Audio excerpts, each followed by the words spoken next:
for the worst. Space Shuttle Discovery astronauts are just hours away from returning to Earth. And some folks in Wisconsin are afloat over this big bubbly beverage. News 7 at 11 is next. Covering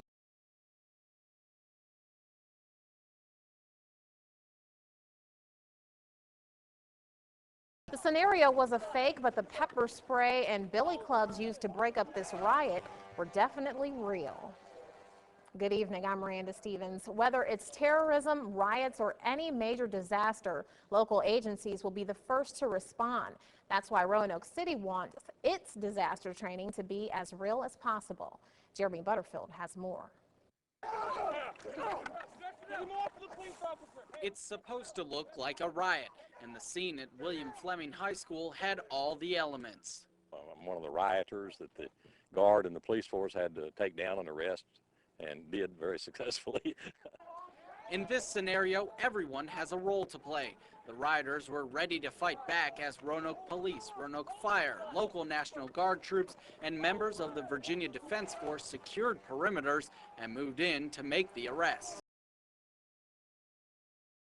9/11, these organizations couldn't communicate and did not work together.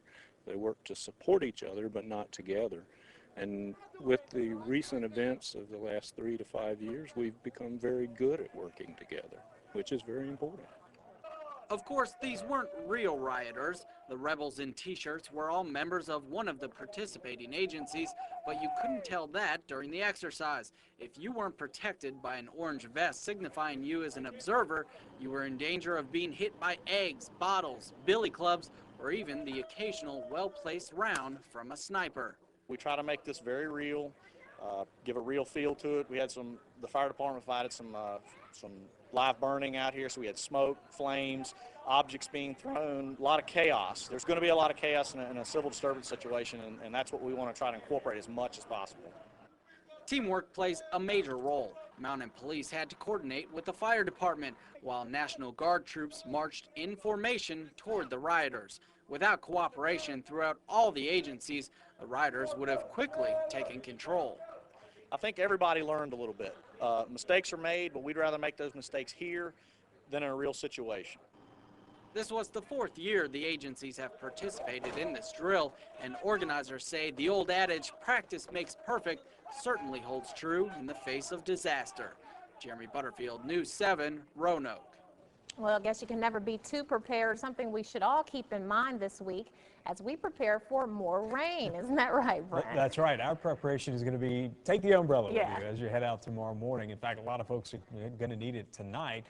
We're finding some showers across the region. Some are a little bit heavy at times, and we'll take you right now to Titan. We'll show you a couple isolated showers that are fairly heavy in towards Floyd County right now near Poff, also another near Sheeler's Mill as we work our way up in towards the Roanoke Valley, in and around Benton Mountain at 221. Expecting some pretty heavy downpours there. That will head off towards I-81 south. So if you're going to be headed south of the Roanoke Valley, we'll put this into motion. You can see some of the yellows and the reds there. That's the heavier downpours. And we've been finding most of the Roanoke Valley staying fairly dry today. Most all of the rain has been staying out towards the west of us, out towards Wytheville. But as we work our way into the evening and the next couple days, Miranda, we're going to see a little more moisture making its way on into the region. So a lot of folks will have their chance to get wet. We'll detail the full forecast for the work week in just a bit. All right. Thank you, Brent.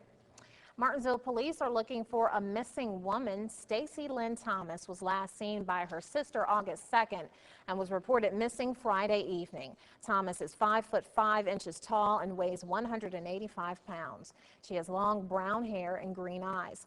Thomas was last seen wearing a light green and light blue plaid button-up shirt, jeans, and tan clogs. If you've seen Thomas, you are asked to call Martinsville Henry County Dispatch 911 Center at 276-638-8751. Police in Campbell County have a warrant out for the arrest of one person involved in a shooting there last night. Police say several people at a party exchanged gunfire and 4 were hit. Some of those hit were only grazed, others were more seriously injured. All of the victims were taken to Lynchburg General Hospital. One shooter has been identified as Robert Earl Stanley of Lynchburg. Stanley is 24 years old, 6 feet tall, and 155 pounds.